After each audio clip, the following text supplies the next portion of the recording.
boy, do I ever have a craft for us to make today. This is a bowl, but it's not any ordinary bowl. You've got self-drying clay meets decoupage meets macrame with copper accents. So if you haven't already, hit that like and subscribe button and let's dive in. Hey friends, welcome to Twirlcraft Studio, where we turn everyday things into, oh wow, did you make that? Grab your crafting supplies, maybe a snack, and let's make something beautiful together. Basically, if a craft store exploded in the cutest way possible, this would be the result. And honestly, I'm not even mad about it.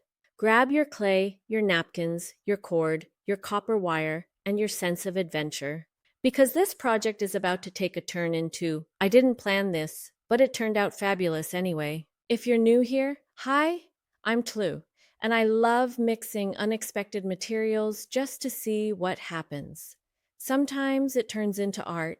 Sometimes it turns into an emotional support craft. Today, we are aiming for both. And if you've been here before, welcome back to our cozy, slightly chaotic craft corner. You know exactly what you signed up for. Let's get started. All right, we begin with self-drying clay, one of my favorite materials because it says, don't worry, I've got this. I'll dry myself. You go get a snack.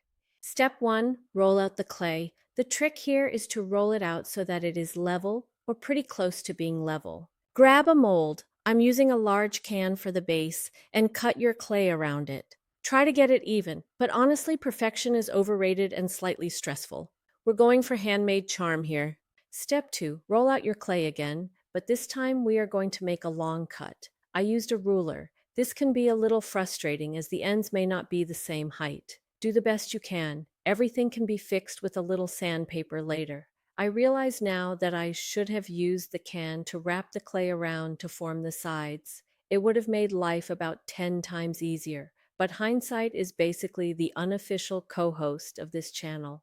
At this point, I just accept that every craft teaches me a lesson, usually right after I've already done it the hard way. Next, make holes all around the tip of the bowl. I removed it as it was easier to make the holes on a flat surface. Smooth your edges with a little water.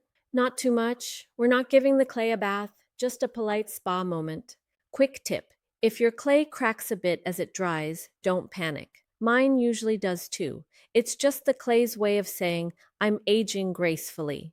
Let that dry completely before moving on. I know, waiting is hard. But hey, this is where you can scroll Pinterest for more questionable craft ideas. Step 3. Now that the clay is dry, it's time to sand out any imperfections. Honestly, this might be the most satisfying moment of the whole project. You know that point where you look at your clay and think, well, I've absolutely ruined this. Good news, sanding is like the craft world version of a miracle reset button. Smooth the edges, buff out the chaos, and suddenly everything's okay again. It's basically therapy, but for clay. Okay, now for the macrame moment. Grab your jute rope and cotton cord. We're wrapping the rim of the bowl with this chunky rustic meets boho combo. Start by gluing your jute into a circle. I find it is easier doing it first than gluing it together once it's on the bowl. Then weave your cotton cord over and under like the bowl is getting a cozy winter sweater. Is it necessary? Absolutely not. Does it make the bowl 10 times cuter? Absolutely yes. Would you have chosen jute, cotton, both, or something completely wild like neon paracord? Tell me below. I love seeing everyone's unique twists. Pro tip: if the ends of your macrame start to fray, I like to put a dab of glue on it. This makes it easier to feed it through the holes.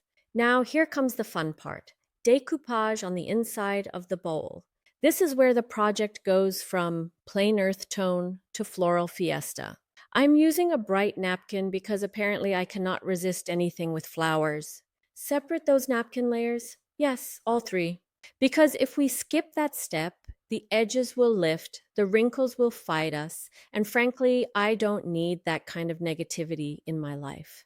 Brush a thin coat of Mod Podge on the inside. Lay down your napkin gently, like you're tucking in a tiny floral baby. Then seal it with another coat of Mod Podge. Look at that. Instant color, instant joy, and probably glitter in your hair that you'll find next Tuesday. Next, I am using Mod Podge to seal and protect the clay. It also gives it a nice shine. Now let's talk copper, my beloved shiny friend who makes everything look more artistic than I intended. Cut a piece of copper wire and start spiraling it into a flat coil. You can go to my channel to watch the DIY. You can hammer it gently for texture, but I'm warning you now, your pets may flee the room. Mine left like I was starting a rock band. Glue your coil right in the center of the bowl. Instant class, instant visual interest. And suddenly it looks like something anthropology would charge $68 for. Give your bowl a nice seal, glossy, matte, whatever you vibe with. At this point, stand back and admire your creation. You used clay, napkins, rope, cord, and copper wire, and somehow it works. Thank you for hanging out with me today. If you love this mixed material bowl, hit that like button, subscribe, and share it with a fellow craft lover who also collects random napkins just in case. Drop a comment below. See you in the next craft.